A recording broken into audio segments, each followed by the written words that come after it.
Keinginan untuk mengerti ilmu mendekatkan diri kepada Allah begitu menggelora pada pribadi Syekhona Kholil Bangkalan. Saking besarnya keinginan Syekhona Kholil Bangkalan mencari guru, mursyid, meski jauh dari tanah kelahirannya tetap dicari. Apa yang terjadi pada Syekhona Kholil Bangkalan waktu muda bisa menjadi inspirasi. Yaitu, keinginan yang sungguh-sungguh mencari ilmu mendekatkan diri kepada Allah hingga berbuah manis. Sebelumnya jangan lupa subscribe channel kami untuk mendapatkan video terbaru dari kami. Dikisahkan dari berbagai sumber, suatu ketika, saat masih kanak-kanak Syekhona Kholil diajak abahnya, Kiai Haji Abdul Latif sowan ke Sayyid Abu Dzarrin di Karangsono, Pasuruan, Jawa Timur. Saat hendak pulang, Sayyid Abu Dzarrin berpesan kepada Syekhona Kholil kecil jika dewasa agar kembali datang. Kamu nanti kalau sudah besar main lagi ke sini ya, aku tunggu, dawuh Sayyid Abu Dzarrin. Inggih, jawab Kholil muda. Sayyid Abu Dzarrin diketahui seorang wali Allah yang kasyaf.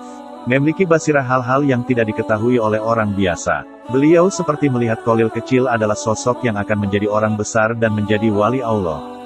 Saat tumbuh dewasa, Syekhona Kholil lupa atas apa yang diperbincangkan dengan Sayyid Abu Dzarrin. Beliau mendengar kisah Kiai Nawawi Banten yang dikenal seorang yang alim dan waliullah. Syekhona Kholil ingin berguru ke Kiai Nawawi Banten. Beliau memantapkan tekad untuk berguru ke Kiai Nawawi Banten. Beliau berangkat ke Banten untuk berguru. Saat tiba di Banten, Kiai Nawawi sudah berangkat ke Tanah Suci, Mekah. Meski kecewa datang dari jauh tak berjumpa, Syekhona Kholil menyusul berangkat ke Mekah hendak menemui Kiai Nawawi. Namun, saat tiba di Mekah, Kiai Nawawi sudah kembali ke Banten. Syekhona Kholil kembali menelan kekecewaan karena apa yang diinginkan untuk berjumpa dan berguru ke Kiai Nawawi belum kesampaian. Syekhona Kholil terus mencari Kiai Nawawi. Beliau pulang Indonesia menuju Banten, rumah Kiai Nawawi. Saat akan masuk ke pekarangan Kiai Nawawi, kedatangan Syekhona Kholil langsung disambut hangat. Pertemuan bikin lega hati Syekhona Kholil. Anda dari mana Gus? Tanya Kiai Nawawi. Saya dari Madura, Yai, jawab Syekhona Kholil. Kira-kira ada keperluan apa ya Gus? Tanya Kiai Nawawi. Kiai Kholil muda pun menjelaskan tujuan beliau yang ingin menimba ilmu untuk mendekatkan diri kepada Allah SWT. Loh, kenapa Anda datang jauh-jauh ke sini untuk menimba ilmu kepada saya? Bukankah di dekat daerah Anda terdapat seseorang yang sangat alim, sangat zuhud dan sangat waranya? Kenapa Anda tidak menimba ilmu pada beliau saja? Sahut Kiai Nawawi. Ngapunten, maaf, Yai, siapakah orang yang Yai maksud tadi? Balik tanya Syekhona Kholil penasaran. Lo itu, Kiai yang ada di Pasuruan itu. Bukankah saat Anda masih kecil dulu sudah pernah ke sana? Dan bukankah Kiai itu dulu pernah bilang kepada Anda agar Anda datang ke sana lagi jika sudah besar? Jelas Kiai Nawawi.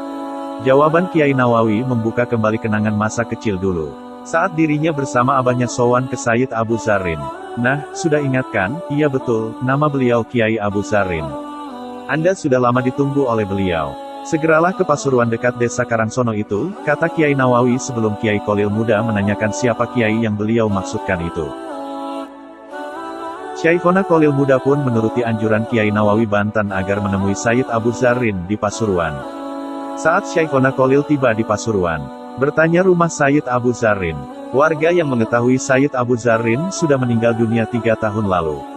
Warga menunjuk asta Sayyid Abu Dzarrin. Tiba di asta Sayyid Abu Dzarrin, Syekhona Kholil masih bertanya kediaman Sayyid Abu Dzarrin. Warga lalu menunjukkan rumah Sayyid Abu Dzarrin. Setelah sampai di rumah Sayyid Abu Dzarrin, Syekhona Kholil ditemui oleh Sayyid Abu Dzarrin. Sayyid Abu Dzarrin benar-benar menemui Syekhona Kholil sebagaimana beliau masih hidup.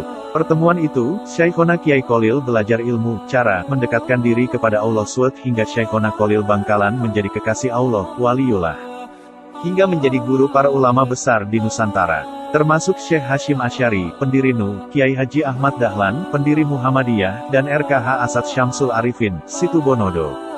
Untuk mengabadikan pertemuan Syekhona Kholil dengan Sayyid Abu Dzarrin di makam Sayyid Abu Dzarrin terdapat sebuah tulisan di dinding yang menceritakan tentang pertemuan dan belajarnya Syekhona Kholil muda bersama Kiai Abu Dzarrin Tuko, Kiai Tugu. Peristiwa atau pertemuan itu menjadi sebuah kisah yang selalu disampaikan di saat acara Hail Akbar Sayyid Abu Dzarrin di Pasuruan yang biasa diselenggarakan pada tanggal 16 Syawal tiap tahunnya. Hingga kini keturunan Syekhona Kholil Bangkalan selalu mengirimi bekal ke Pasuruan untuk acara Hail Sayyid Abu Dzarrin.